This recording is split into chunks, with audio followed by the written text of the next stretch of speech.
Bureau chief Malik Nadeem की report के मुताबिक वज़ीर आज़म शहबाज शरीफ ने इतवार के रोज़ कहा है कि ये अवाम का फैसला है वो किसको इक़्तिदार में लाना चाहते हैं, लेकिन उन्होंने इन पर जोर दिया कि वो हक़ाइक़ अपने सामने रखें, क्योंकि उन्होंने फैसला किया कि जो मुल्क के मुस्तक़बिल का फैसला करेगा। गवर्नर हाउस लाहौर में हुकूमत की youth business and agriculture loan scheme के तहत नौजवानों में चेक तकसीम करने के लिए मुनक्किदा एक तकरीब से खिताब करते हुए शहबाज शरीफ ने इस अज़म का इजहार किया कि अवाम के फैसले का एहतराम करेंगे।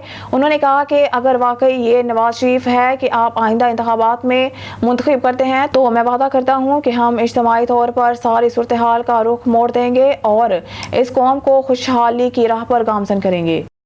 इस्लामाबाद से ब्यूरो चीफ मलिक नदीम की रिपोर्ट के मुताबिक अफगान सरजमीन इस्तेमाल करते हुए तहरीके तालिबान पाकिस्तान TTP के हमलों में इजाफे पर अपनी मायूसी का इजहार करते हुए वज़ीर दफ़ा ख्वाजा आसिफ ने हफ्ते के रोज़ कहा कि अफगान महाजरीन को पाकिस्तान में बसने की इजाज़त देना एक संगीन गलती थी। निजी न्यूज़ TV चैनल के शो सेंटर स्टेज में बात करते हुए उन्होंने कहा कि मौजूदा सूरत हाल ने अफगान महाजरीन को फराहम की जाने वाली सहूलियात के बारे में अहम खदशात पैदा किए हैं और मज़ीद कहा कि पाकिस्तान ने अफगान महाजरीन को पनाह देने और इनकी मेज़बानी का खामियाजा भुगतना पड़ा है।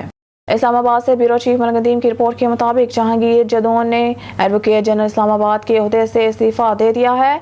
जदून जिन्हें गुज़िश्ता साल अहम ओहदे पर तैनात किया गया था, इनकी जगह एयाज शौकत लेंगे। हफ्ते को सदर मुमलिकत डॉक्टर आरिफ अलवी की जमा कराए गए अपने इस्तीफ़ा के ख़त में जदून ने नोट किया कि उन्होंने अपने इस्तीफ़ा ज़ाती वजूहात की बिना पर दिया है और वो इस ओहदे पर मज़ीद काम नहीं कर सकते। मई 2022 में जहांगीर जदून को इस्लामाबाद का AG मुकर्रर किया गया। नियाज़ुल्लाह खान की जगह नियाज़ी जदून ने बहुत से मामलात में इस्लामाबाद हाई कोर्ट में वफाक की हुकूमत की नुमाइंदगी की। ब्यूरो चीफ मलिक नदीम की रिपोर्ट के मुताबिक इस हफ्ते के शुरू में बैनुल अक़वामी मालियाती फ़ंड ने पाकिस्तान के मरकजी बैनल में $1.2 बिलियन की पहली किस्त जमा कराई थी।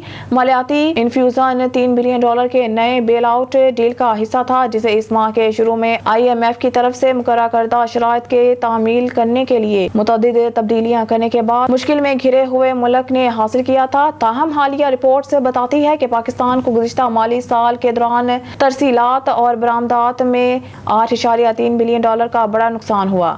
ब्यूरो चीफ मलिक नदीम की रिपोर्ट के मुताबिक chief of army staff general Asim Munir ने हफ्ते के रोज़ ईरान के आला अस्करी रहनुमा से मुलाकात की, जिसमें दफाई और सिक्योरिटी ताउन से मुतालिक दो तरफा अमूर पर तबादला ख्याल किया गया और इस बात पर जोर दिया कि पाकिस्तान ताल्लुकात को मजबूत बनाने और सिक्योरिटी चैलेंजेस से निपटने के लिए मौजूद तरीन हल इस्तेमाल करने के लिए तैयार हैं। सरहद पर दहशतगर्द अनासर की मौजूदगी और सरगर्मियाँ। जनरल मुनीर, जो हफ्ते के रोज़ एक आला फौजी वफ्द के साथ 2 रोज़ा दौरे पर ईरान पहुंचे थे, ने तेहरान में ईरान के आला तरीन जनरल मोहम्मद हुसैन बाकरी से मुलाकात की और मुख्तलिफ शोबों में ताउन की सतह को फ़रोग़ देने के लिए दो तरफा बातचीत को बेहतर बनाने के तरीकों पर तबादला ख्याल किया, बाशमूल दफा, सिक्योरिटी, फौजी और तरबियत। ईरान की महर न्यूज़ एजेंसी ने रिपोर्ट किया। रिपोर्ट में कहा गया कि तबादले के दौरान मिस्टर बाकरी ने दो तरफा ताल्लुकात और मुख्तलिफ शोबों में ताउन की तौसीक़ की बुनियाद के तौर पर दोनों पड़ोसी ममालिक के तारीखी पस मंज़र पर रोशनी डाली।